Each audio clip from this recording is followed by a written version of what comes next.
नमस्कार, आप देख रहे हैं बीसीसी न्यूज। मैं हूं रमा धीमान। आइए बुलेटिन की शुरुआत करें, लेकिन उससे पहले हेडलाइंस।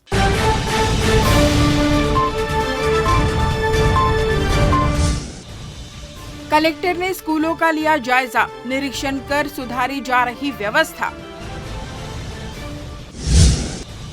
श्रद्धा और उत्साह से निकला नगर कीर्तन जुलूस, श्रद्धालुओं ने जगह जगह किया स्वागत।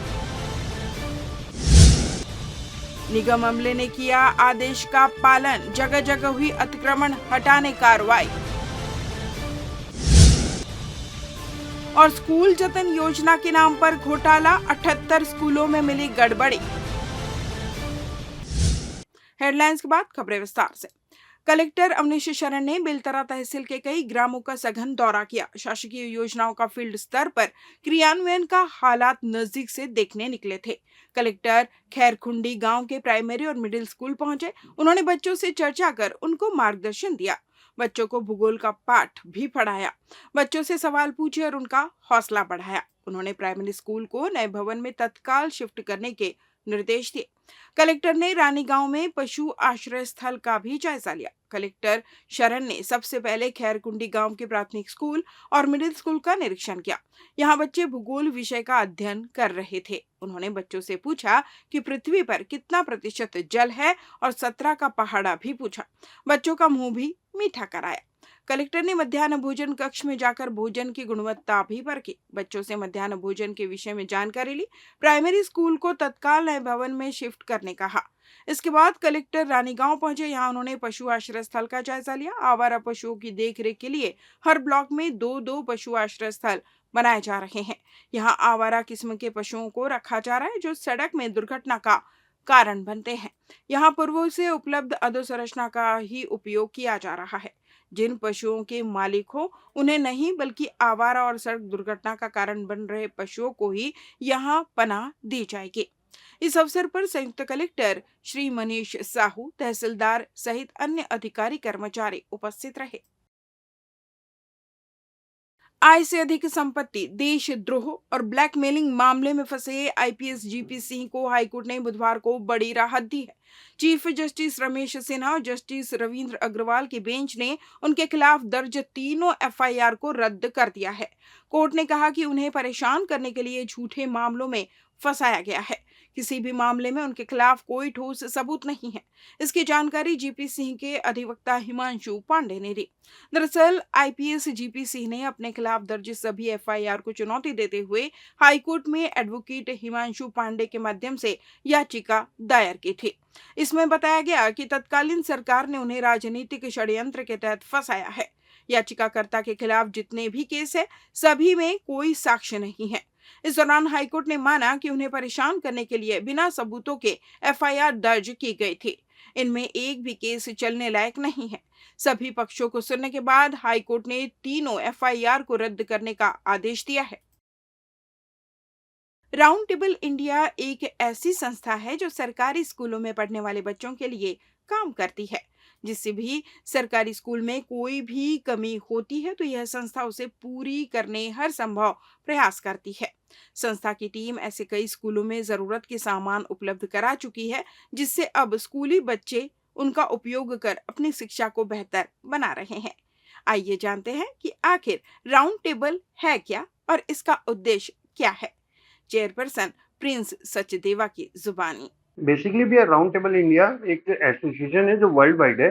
उसका एक part India round table India है इंडिया में। उसके बाद फिर अपने बिलासपुर में भी उसके 2 टेबल्स है। जैसे बिलासपुर में बेसिकली राउंड टेबल इंडिया क्या करता है कि जो गरीब बच्चों के लिए स्कूल्स है जो गवर्नमेंट ने बनाया हुआ है पहले, बहुत पहले, और उसमें कुछ जरूरत है उसको पूरी करना, रूम्स की जरूरत है, मरम्मत करवाना, बिल्डिंग्स बनवाना, वो सब राउंड टेबल इंडिया करता है।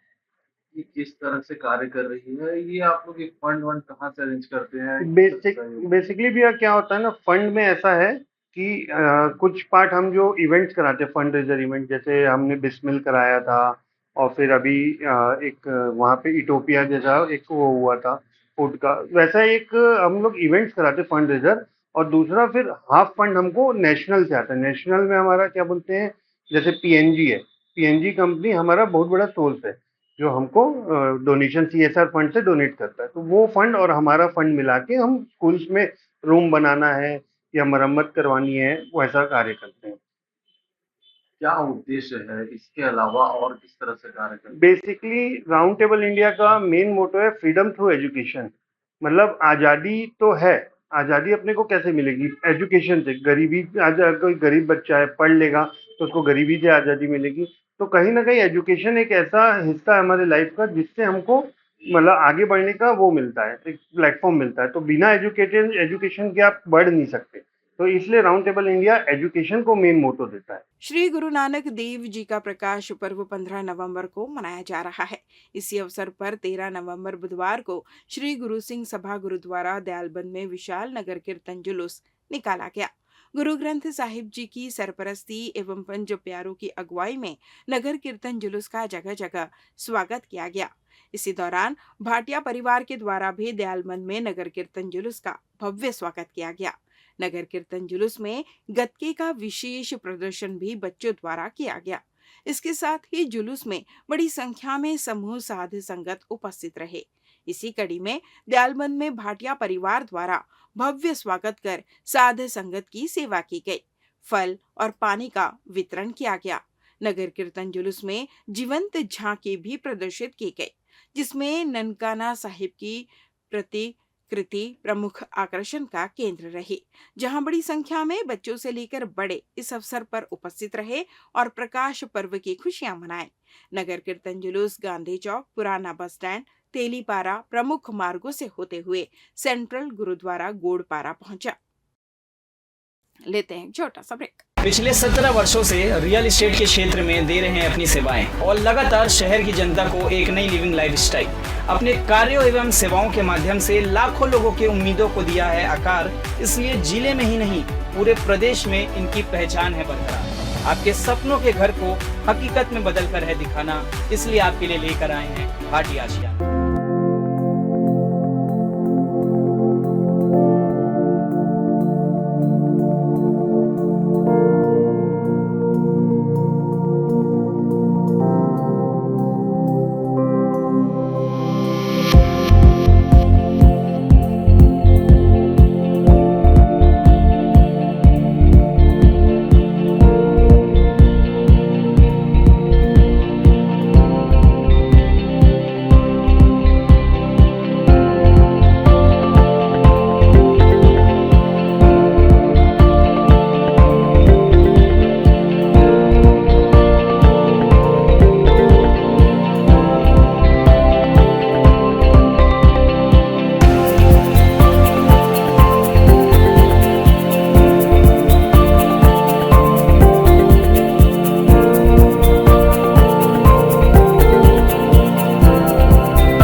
ब्रेक के बाद आपका स्वागत है। बढ़ते हैं अगली खबर की ओर।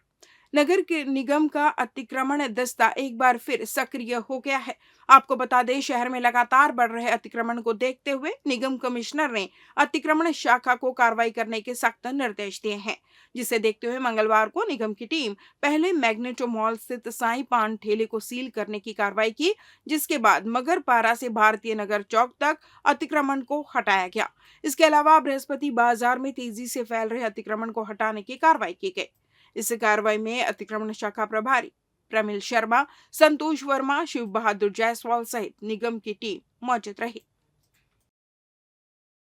भिलाई के प्रोफेसर के साथ मारपीट केस में पूर्व मुख्यमंत्री भूपेश बघेल के बेटे चैतन्य बघेल से पूछताछ करने के खिलाफ हाईकोर्ट में क्रिमिनल अपील पेश की गई। उनका पक्ष रखते हुए सुप्रीम कोर्ट के सीनियर एडवोकेट कपिल सिब्बल ने कहा कि गूगल आईडी और पासवर्ड मांगा जाना निजता के अधिकार का हनन है।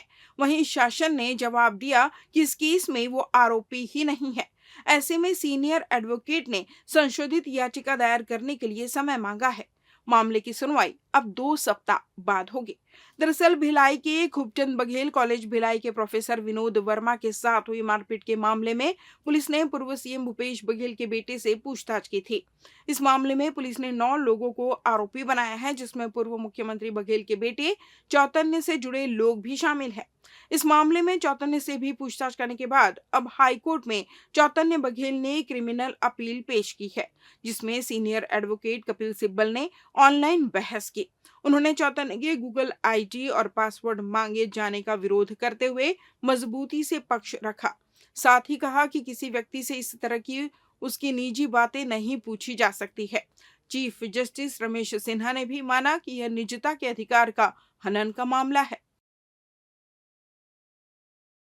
रतनपुर पुलिस द्वारा टीम गठित कर मंगलवार को ग्राम गिरिजाबन नवागांव परऊ बैगा मंदिर के पास घेराबंदी कर मौके पर 4 जुआरी को पकड़ा गया, जिनमें बलदाव यादव, शरद कुमार साहू, शिव कुमार साहू, ऋषि कुमार मधुकर सभी निवासी गिरिजाबन नवागांव थाना रतनपुर शामिल हैं, जिनके कब्जे से कुल नकदी रकम 1930 रुपए पत्ती ताश को जब्त कर जुआ एक्ट के तहत कार्रवाई की गई।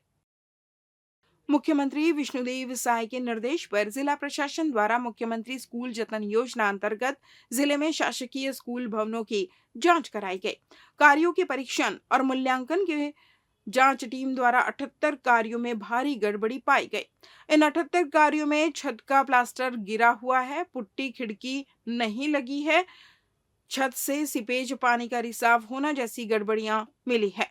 कलेक्टर ने आयुक्त नगर निगम RES के कार्यपालन अभियंता और संबंधित CMO को पत्र जारी करते हुए एस्टिमेट के अनुसार कार्य संपादित नहीं करने वाले निर्माण एजेंसी व ठेकेदारों को नोटिस जारी करने के निर्देश दिए।